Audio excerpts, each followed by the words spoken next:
ఏందన్నా ఈరోజు match update ఏమీ లేదు ఇంకా. తమ్ముడు ఫస్ట్ సెకండ్ మ్యాచ్ అప్డేట్ ఇస్తాను. ఓ ఈరోజు రెండు మ్యాచ్లా? అవును తమ్ముడు, దానికి సెకండ్ మ్యాచ్ పంజాబ్ చెన్నై ఆడరు.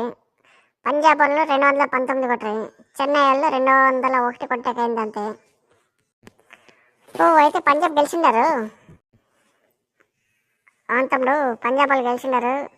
అందరూ పంజాబ్లోనా అంతా ఒకటి సెంచరీ కొట్టా మన ఆర్య అని చెప్పి.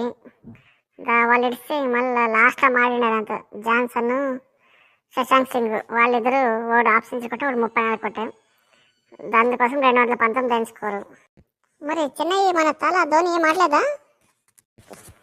అయ్యో, రచింద్ర రవీంద్రన్న 36 కొట్టే, డెవిన్ కాన్వే 69 కొట్టే, శివన్ దూబెన్ 42 కొట్టే, ధోనిని వచ్చి 27 కొట్టే. ఏం చేస్తావు?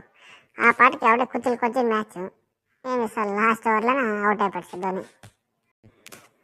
మరి అట్లయితే చెన్నై ఇంకా బాటమ్మేనా? ఇంకంతే తమ్ముడు, ముంబై చెన్నై ఎస్ఆర్హెచ్ అంతా బాటంలో పోయినారు.